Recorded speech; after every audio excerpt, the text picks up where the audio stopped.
Welcome to BP concept academy. आज की video में जितने इम्पोर्टेंट क्वेश्चन बन सकते हैं वो डिस्कस करेंगे और हर क्वेश्चन से रिलेटेड इम्पोर्टेंट फैक्ट भी मैं आपको बताऊंगा, तो आप पूरा वीडियो बहुत ध्यान से देखिए। आज की वीडियो की पीडीएफ फाइल इस वीडियो के डिस्क्रिप्शन से डाउनलोड कर सकते हैं। हेलो एवरीवन, कैसे आप सभी? उम्मीद करता हूं कि आप अच्छे होंगे। तो जैसे मैंने आपको टॉपिक कराया भारतीय राज्य व्यवस्था एवं शासन, उसमें 1 से 5 क्वेश्चन मैंने आपको कराए। जो क्वेश्चन आए हुए एग्जाम में, टॉपिक छोटा था, ठीक है। अब हम टॉपिक स्टार्ट कर रहे हैं। ब्रिटिश ताज के शासनाधीन पारित अधिनियम। टॉपिक का नाम है ब्रिटिश ताज के शासनाधीन पारित अधिनियम, और सेशन को आप लास्ट तक देखिए, निश्चित ही आपको समझ में आएगा। और इस टॉपिक से हम पॉइंट भी आपको बेसिक कराएंगे, इस टॉपिक से रिलेटेड पॉइंट, तो आप समझिए और फिर हम क्वेश्चन आपको कराएंगे। क्या है देखिए,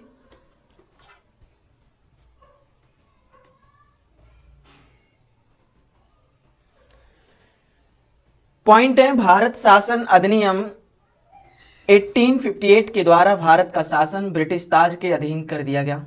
नेक्स्ट, गवर्नर जनरल के पद नाम को बदलकर भारत का वायसराय कर दिया गया, जो ब्रिटिश ताज का प्रत्यक्ष प्रतिनिधि बन गया। Next point, Lord Canning Bharat के प्रथम वायसराय बने। नियंत्रण बोर्ड और निदेशक बोर्ड को समाप्त कर दिया गया। इस अधिनियम द्वारा भारत के राज्य सचिव पद का सृजन किया गया, जिसमें भारतीय प्रशासन पर संपूर्ण नियंत्रण की शक्ति निहित थी। भारत परिषद अधिनियम 1861 द्वारा कानून बनाने की प्रक्रिया में भारतीय प्रतिनिधियों को शामिल करने की शुरुआत हुई। नेक्स्ट पॉइंट, अधिनियम द्वारा मद्रास एवं बंबई की प्रेसिडेंसियों को पुनः विधायी शक्तियां देकर विकेंद्रीकरण की प्रक्रिया की शुरुआत की गई। नेक्स्ट, इसने वायसराय को आपातकाल में परिषद की संस्तुति के बिना अध्यादेश जारी करने के लिए अधिकृत किया। नेक्स्ट, भारत परिषद अधिनियम 1892 के माध्यम से केंद्रीय और प्रांतीय विधान परिषदों में अतिरिक्त गैर सरकारी सदस्यों की संख्या बढ़ा दी गई। केंद्रीय विधान परिषद के भारतीय सदस्यों को वार्षिक बजट पर बहस करने तथा सरकार से प्रश्न पूछने का अधिकार भी दिया गया, परंतु मतदान का अधिकार नहीं था। निर्वाचन पद्धति का आरंभ किया जाना इस अधिनियम की महत्वपूर्ण विशेषता थी। भारत परिषद अधिनियम 1909 को मार्ले मिंटो सुधार के नाम से भी जानते हैं। नेक्स्ट, इस अधिनियम द्वारा भारतीयों को विधि निर्माण तथा प्रशासन दोनों में प्रतिनिधित्व प्रदान किया गया। इस अधिनियम ने केंद्रीय तथा प्रांतीय विधायिनी शक्ति को बढ़ा दिया। परिषद के सदस्यों को बजट की विवेचना करने तथा उस पर प्रश्न करने का अधिकार दिया गया। पृथक निर्वाचन के आधार पर मुस्लिमों के लिए सांप्रदायिक प्रतिनिधित्व का प्रावधान किया गया था। भारत शासन अधिनियम 1919 को मॉन्टेग्यू चेम्सफोर्ड सुधार के नाम से जाना जाता है। इस अधिनियम द्वारा पहली बार प्रत्यक्ष चुनाव प्रणाली अपनाई गई। सांप्रदायिक आधार पर निर्वाचन प्रणाली का विस्तार करते हुए इसे सिखों, ईसाइयों, आंग्ल भारतीयों तथा यूरोपीय पर भी लागू कर दिया गया। इस अधिनियम द्वारा पहली बार केंद्र में द्विसदनीय व्यवस्था स्थापित की गई। ये आपको पॉइंट समझ में आए होंगे। नेक्स्ट, इस अधिनियम द्वारा सभी विषयों को केंद्र तथा प्रांतों में बांट दिया गया। द्विसदनीय केंद्रीय विधानमंडल समस्त ब्रिटिश भारत के लिए कानून बना सकती थी। इस अधिनियम के तहत प्रांतों में द्वंद्व शासन प्रणाली लागू की गई। प्रांतीय विषयों को दो भागों आरक्षित तथा हस्तांतरित विषयों में बांटा गया। इस अधिनियम में पहली बार उत्तरदायी शासन शब्द का प्रयोग किया गया। ये पॉइंट अच्छा है। इस अधिनियम में पहली बार उत्तरदायी शासन शब्द का प्रयोग किया गया।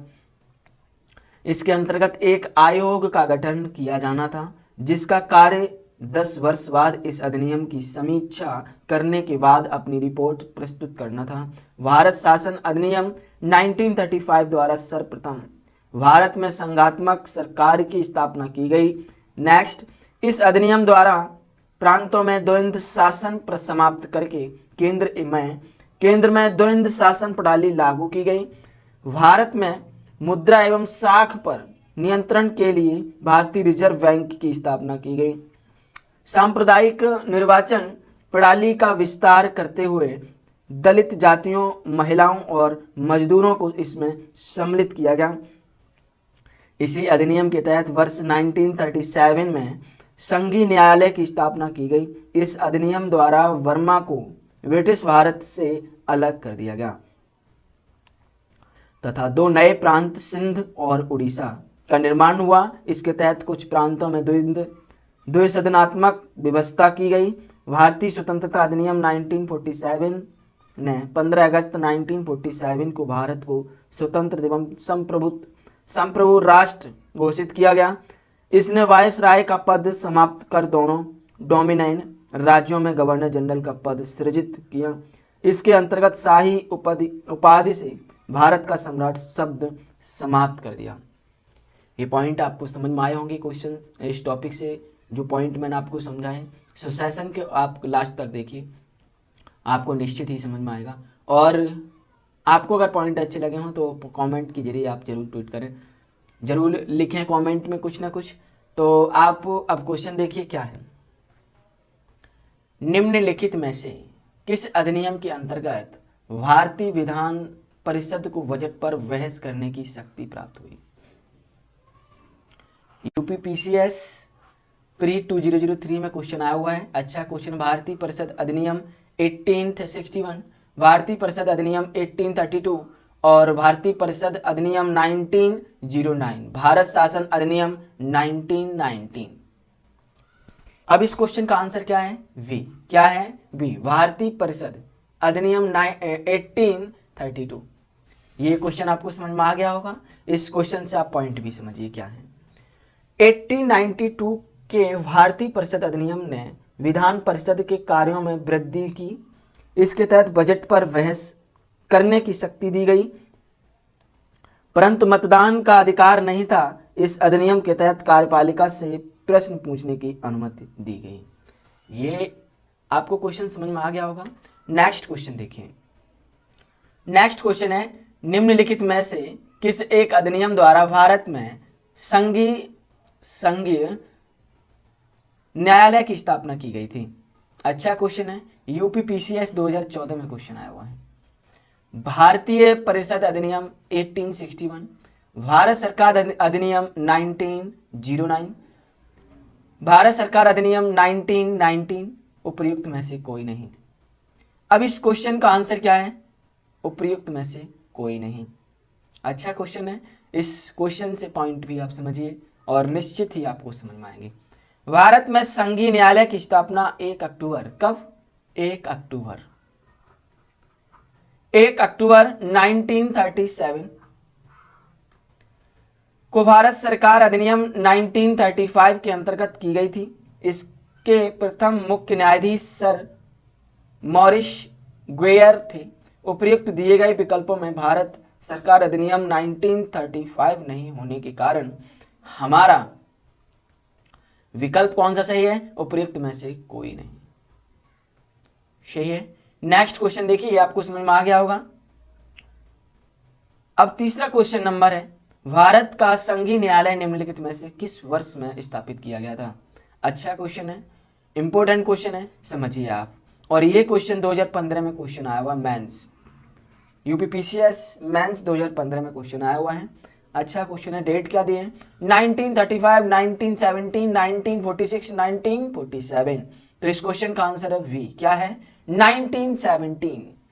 ये आपको समझ में आ गया होगा। इस क्वेश्चन से पॉइंट भी आप समझिए, निश्चित ही समझ में आएंगे। भारत में संघीय न्यायालय की स्थापना 1 अक्टूबर 1937 को भारत सरकार अधिनियम 1935 के अंतर्गत की गई थी। इसके प्रथम मुख्य न्यायाधीश सर मॉरिस ग्वेयर थे। उपयुक्त दिए गए विकल्पों में भारत सरकार अधिनियम 1935 नहीं होने के कारण। तो ये जो क्वेश्चन आपको, इस क्वेश्चन से पॉइंट जो मैंने आपको कराई है समझ में आपको आ गए होंगे। नेक्स्ट क्वेश्चन आप समझिए और निश्चित ही आपको समझ में आएगा। देखिए 4th नंबर क्वेश्चन जो है वो आप समझिए। केंद्र में द्वंद्व शासन किस अधिनियम के अंतर्गत स्थापित किया गया? यूपीपीसीएस प्री 2008 में क्वेश्चन आया हुआ है। 1909 के अधिनियम, भारत सरकार अधिनियम 1919, भारत सरकार अधिनियम 1915, भारत स्वतंत्र अधिनियम 1947। इस क्वेश्चन का आंसर है सी। क्या है? भारत सरकार अधिनियम 1915। ये आपको समझ में आ गया होगा। इस क्वेश्चन से पॉइंट भी आप समझिए, निश्चित ही आपको समझ में आएंगे। भारत सरकार अधिनियम 1935 के अंतर्गत केंद्र में द्वंद्व शासन एक नए अखिल भारतीय संघ की स्थापना तथा प्रांतों में द्वंद्व शासन व्यवस्था को समाप्त करने का प्रावधान किया गया। प्रांतों में द्वंद्व शासन का उपबंध 1919 के अधिनियम द्वारा किया गया था। केंद्र में द्वंद्व शासन के तहत संघीय विषयों को 2 भागों में बांटा गया, आरक्षित और हस्तांतरित विषय हैं। ये आपको पॉइंट समझ में आए होंगे। नेक्स्ट क्वेश्चन अब आप देखिए और सेशन को लास्ट तक आप जरूर देखें, निश्चित ही आपको समझ में आएगा। देखिए निम्नलिखित में से किस अधिनियम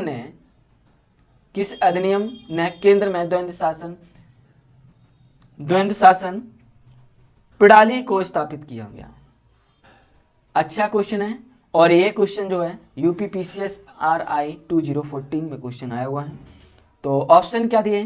भारत शासन अधिनियम 1935, भारत शासन अधिनियम 1919, भारत परिषद अधिनियम 1892, भारत परिषद अधिनियम 1909। क्वेश्चन आया हुआ है, अच्छा क्वेश्चन है। इस क्वेश्चन से पॉइंट भी आप समझिए और निश्चित ही आपको समझ में आएगा। तो इस क्वेश्चन का आंसर क्या है? ए, भारत शासन अधिनियम 1935। तो इस क्वेश्चन से पॉइंट भी आप समझ लीजिए। भारत सरकार अधिनियम 1935 के अंतर्गत केंद्र में द्वंद्व शासन एक नए अखिल भारतीय संघ की स्थापना तथा प्रांतों में द्वंद्व शासन व्यवस्था को समाप्त करने का प्रावधान किया गया। प्रांतों में द्वंद्व शासन का उपबंध 1919 के अधिनियम द्वारा किया गया था। केंद्र में द्वंद्व शासन के तहत संघीय विषयों को 2 भागों में बांटा गया, आरक्षित रिजर्व्ड और हस्तांतरित विषय। ये पॉइंट आपको समझ में आए होंगे। नेक्स्ट क्वेश्चन आप देखिए। 1919 के भारत शासन अधिनियम की निम्नलिखित में से कौन सी प्रमुख विशेषताएं हैं? अब 6 नंबर जो क्वेश्चन है, नंबर हमें दिए हैं, देखो 1 2 3 3 नंबर दिए हैं। प्रांतों की कार्यकारिणी सरकार में द्वंद्व शासन की व्यवस्था। नेक्स्ट, मुसलमानों के लिए पृथक सांप्रदायिक निर्वाचन मंडलों की व्यवस्था। नेक्स्ट, केंद्र द्वारा प्रांतों को विधायिनी शक्ति का हस्तांतरण। अब ये जो क्वेश्चन है, इस क्वेश्चन का आंसर क्या है वो आप समझिए। अब यहां पे दिया है केवल 1, केवल 2 और 3, केवल 1 और 3, 1 2 3 तीनों, लेकिन हमारा क्वेश्चन का आंसर है सी, 1 और 3rd। IAS प्री 2012 में क्वेश्चन आया हुआ है। ऑप्शन क्या सही है हमारा? 1 और 3rd। प्रांतों की कार्यकारिणी सरकार में द्वंद्व शासन की व्यवस्था, केंद्र द्वारा प्रांतों को विधायिनी शक्ति का हस्तांतरण। ये आपको समझ में आया। नेक्स्ट क्वेश्चन, भारतीय विधान पालिका प्रथम बार द्विसदनीय बनाई गई। अच्छा क्वेश्चन है। अब ये जो क्वेश्चन 7 नंबर क्वेश्चन जो है, इसको मैं कराऊंगा, लेकिन 6 क्वेश्चन नंबर में मैंने आपको पॉइंट नहीं कराया, उससे क्वेश्चन से रिलेटेड पॉइंट भी मैं आपको कराऊंगा। देखिए समझिए क्या है करा रहे हैं। भारत शासन अधिनियम 1919 ब्रिटिश संसद के द्वारा पारित अधिनियम था, जिसका उद्देश्य भारतीय शासन में भारतीयों की भागीदारी को बढ़ाना था। इस अधिनियम को भारत सचिव एडविन मॉन्टेग्यू एवं वायसराय लॉर्ड चेम्सफोर्ड के कार्यकाल में पारित किया गया। इस अधिनियम के द्वारा राज्यों में द्वैध शासन की व्यवस्था की गई। ऐसे प्रत्येक राज्य के प्रशासन को 2 श्रेणियों में बांटा गया, आ और वा, आरक्षित एवं हस्तांतरित। इस प्रकार हस्तांतरित विषयों के संबंध में केंद्र द्वारा प्रांतों को विधायिनी शक्ति का हस्तांतरण किया गया। जहां तक मुसलमानों के लिए पृथक सांप्रदायिक निर्वाचन व्यवस्था का प्रश्न है, तो यह प्रावधान 1909 के अधिनियम में ही कर दिया गया था। 1919 के अधिनियम में यह व्यवस्था न केवल जारी रही बल्कि इसे सिखों, यूरोपियों, भारतीय, ईसाइयों एवं एंग्लो इंडियनों के लिए भी विस्तारित किया गया। ये पॉइंट आपको समझ में आए होंगे। नेक्स्ट क्वेश्चन देखिए अब, जो मैं आपको भारतीय विधान पालिका प्रथम बार द्विसदनीय बनाई गई। तो ये क्वेश्चन जो है यूपीपीसीएस मेंस 2008 में क्वेश्चन आया हुआ है। अब ये जो क्वेश्चन है, ऑप्शन क्या है, 1892 के भारतीय काउंसिल एक्ट द्वारा, नेक्स्ट 1909 के भारतीय काउंसिल एक्ट द्वारा, नेक्स्ट 1919 के भारत सरकार अधिनियम द्वारा, नेक्स्ट 1935 के भारत सरकार अधिनियम द्वारा। आपको ये क्वेश्चन समझ में आया? अब इस क्वेश्चन से ऑप्शन क्या है, सी 1919 के भारत सरकार अधिनियम द्वारा। ये क्वेश्चन आपको समझ में आया होगा। इस क्वेश्चन से पॉइंट भी आप समझिए, निश्चित ही आपको समझ में आएंगे। 1919 के भारत सरकार अधिनियम द्वारा केंद्र में द्विसदनीय विधान पालिका की स्थापना की गई। ऊपरी सदन राज्य परिषद काउंसिल ऑफ स्टेट कहलाता था, जो 5 वर्ष के लिए होता था और उसके 60 सदस्यों में से 34 निर्वाचित तथा 26 मनोनीत होते थे। निचला सदन केंद्रीय विधानसभा कहलाता था, जो 3 वर्ष के लिए होता था और उसके 144 सदस्यों में से 104 निर्वाचित तथा 40 मनोनीत होते थे। ये पॉइंट आपको समझ में आए होंगे। नेक्स्ट क्वेश्चन देखिए अब आप, केंद्र में कौन सा एक्ट द्विसदनीय विधायिका लाया? एमपीपीसीएस प्री 2013 में क्वेश्चन आया हुआ है। 1961 एक्ट, 1917 एक्ट, 1919 एक्ट, 1915 एक्ट। ये पॉइंट ऑप्शन आपको समझ में आए होंगे। इस क्वेश्चन का आंसर है सी। क्या है? सी 1919 एक्ट। आपको समझ में आया? पॉइंट क्वेश्चन का जो ऑप्शन है वो आपको समझ में आ गया होगा। इस क्वेश्चन से पॉइंट भी आप समझिए क्या बन सकते हैं। 1919 के भारत सरकार अधिनियम द्वारा वह केंद्र में द्विसदनीय विधान पालिका की स्थापना की गई। ऊपरी सदन राज्य परिषद काउंसिल ऑफ स्टेट कहलाता था, जो 5 वर्ष के लिए होता था और उसके 60 सदस्यों में से 34 निर्वाचित तथा 26 मनोनीत होते थे। निचला सदन केंद्रीय विधानसभा सेंट्रल लेजिस्लेटिव असेंबली कहलाता था, जो 3 वर्ष के लिए होता था और उसके 144 सदस्यों में से 104 निर्वाचित तथा 40 मनोनीत होते थे। यह आपको क्वेश्चन समझ में आया?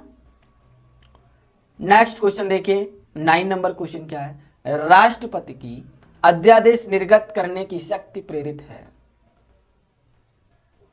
यूपीपीसीएस मेंस 2008 में क्वेश्चन आया हुआ है। अच्छा क्वेश्चन है, देखिए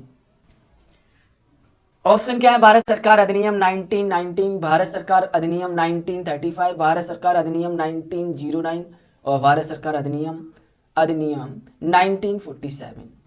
ऑप्शन आपको समझ में आए तो इस क्वेश्चन का आंसर है वी, भारत सरकार अधिनियम 1935।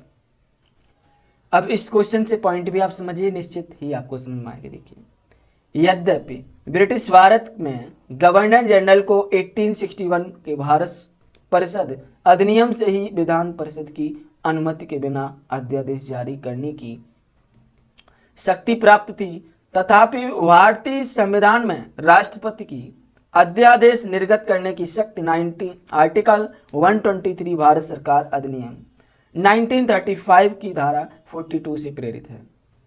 ये पॉइंट आपको समझ में आए होंगे। नेक्स्ट क्वेश्चन देखिए, अब आप सेशन को लास्ट तक आप देखिए, निश्चित ही आपको समझ में आएगा। केंद्रीय विधानसभा का निम्नांकित में से कौन से निर्वाचन भारत शासन अधिनियम 1919 के तहत हुआ?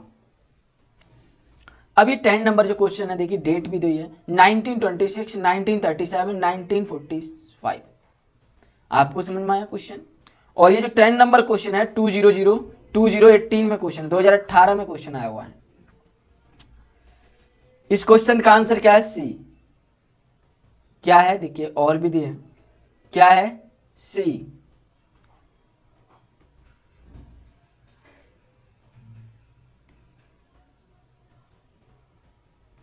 वन और 3 क्या है? 1926 और 1945। ये आपको समझ में आया।